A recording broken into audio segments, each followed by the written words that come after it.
Ah non, pas le Bitcoin. Trop dangereux et irresponsable. Pour votre profil de père de famille, vous ne pouvez pas vous permettre d'investir dans ce genre de choses. Mettez votre argent plutôt dans les fonds patrimoniaux. Il sera géré par des experts qui ont une gestion active et flexible de votre investissement. Leur expertise vous permettra de gagner de l'argent quand les marchés montent et de protéger votre épargne quand ils baissent. Voilà un discours que vous avez sûrement entendu maintes fois venant de votre banquier ou d'autres experts de la gestion d'actifs et de patrimoine qui ne ratent pas une occasion quand il s'agit de diaboliser le Bitcoin. Dans la vidéo d'aujourd'hui, on va s'intéresser au travail de ces experts des finances de marché qui prétendent non seulement vous faire gagner de l'argent, mais qui protègent votre investissement en cas de coup dur sur les marchés. Font-ils vraiment ce qu'ils disent?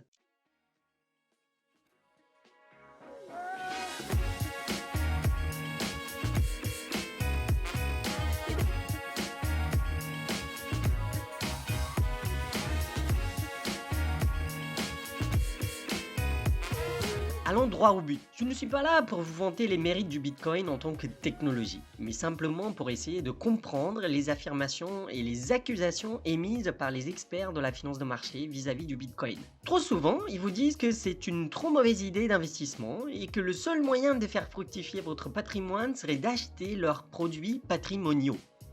Ça tombe bien. On va regarder quelques produits patrimoniaux sur le marché français qui sont connus.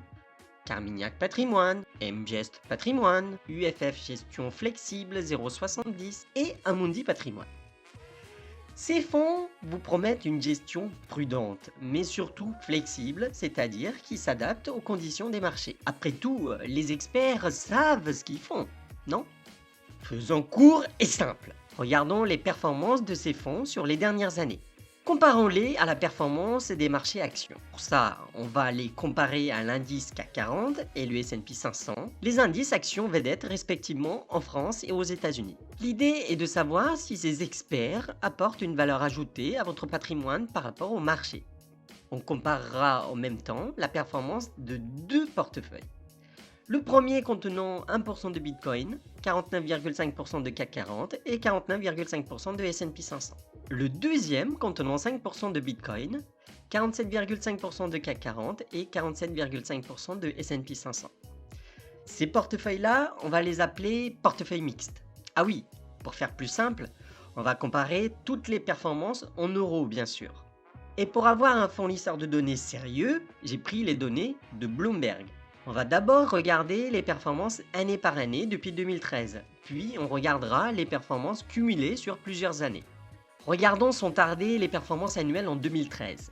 Il n'y a pas photo. Nos portefeuilles mixtes surperforment largement les indices actions et notamment les fonds patrimoniaux, alors que le Bitcoin a bondi de 5029% sur l'année. Faisons un zoom sur les indices actions et nos fonds patrimoniaux.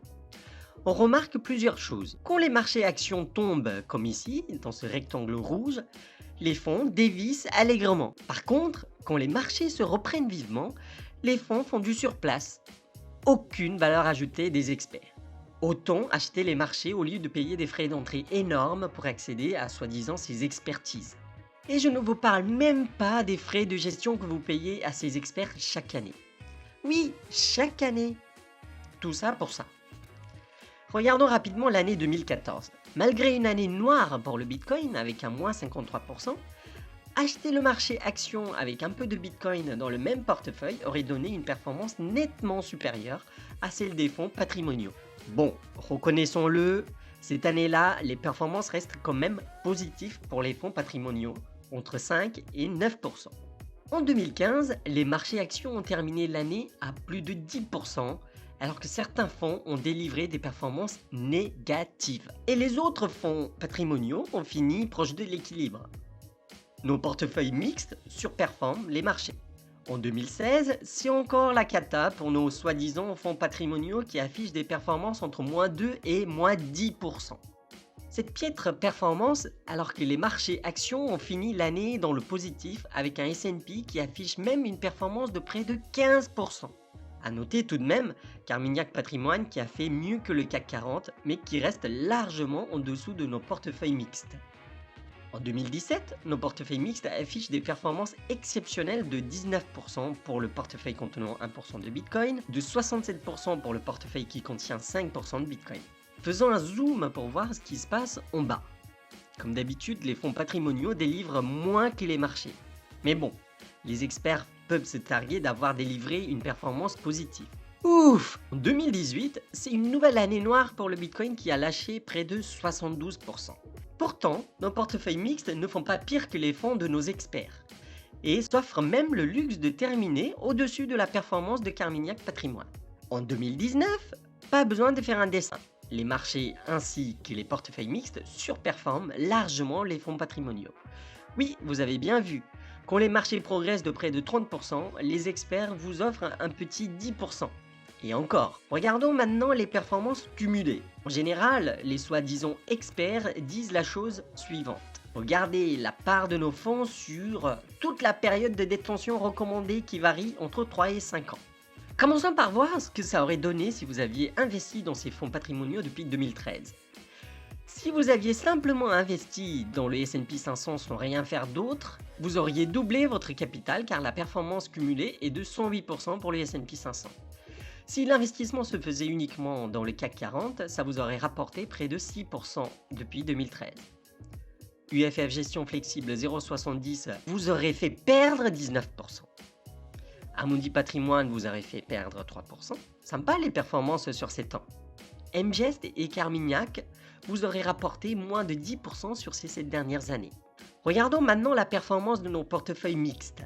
Le portefeuille avec 1% de Bitcoin aurait délivré une performance de 616%, tandis que celui avec 5% de Bitcoin aurait délivré 2852%. Oui, 2852%. Faisons le même exercice sur une détention de ces fonds patrimoniaux depuis 2014. Même constat édifiant. UFF Gestion Flexible 0,70 perd 22% et Amundi Patrimoine lâche 7% sur la période. Nos portefeuilles mixtes font respectivement plus 37% et plus 74% sur cette même période. Maintenant, regardons ce qui se passe sur un investissement qui a été fait le 1er janvier 2015. Entre cette date et le 20 mars 2020, le CAC 40 délivre une performance négative de 9%, tandis que le S&P 500 s'en tire avec un plus 29%. Les fonds comme UFF Gestion Flexible et Amundi Patrimoine lâchent respectivement 22 et 12%. On se demande où est la gestion flexible dans tout ça. Sur la même période, nos portefeuilles mixtes, tout simples à construire, ont respectivement délivré plus 30% et même plus 114% pour le portefeuille contenant 5% de Bitcoin. Regardons maintenant ce que ça aurait donné si vous aviez investi sur ces fonds en janvier 2016. L'histoire se répète et ces fonds affichent des performances très négatives entre moins 2 et moins 22%.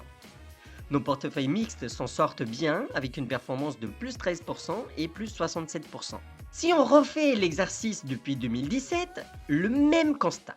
UFF délivre moins 14%, Amundi Patrimoine et Carmignac Patrimoine délivrent moins 10%. Bref, il n'y en a pas un pour rattraper l'autre.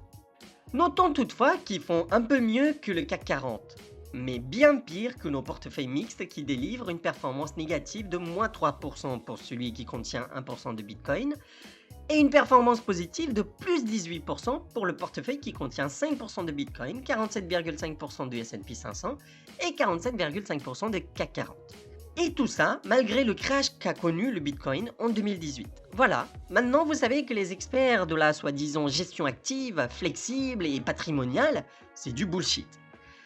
Ils vous demandent de payer des frais d'entrée de plusieurs pourcents pour accéder à leur expertise et vous facturent chaque année entre 1 et 2% de frais de gestion. Oui, chaque année. En gros, la plupart de ces experts sont payés par vous pour ne rien faire. Alors, la prochaine fois qu'ils se permettent de taper sur le Bitcoin en mettant dans la balance leur expertise de gestion, vous savez quoi leur dire.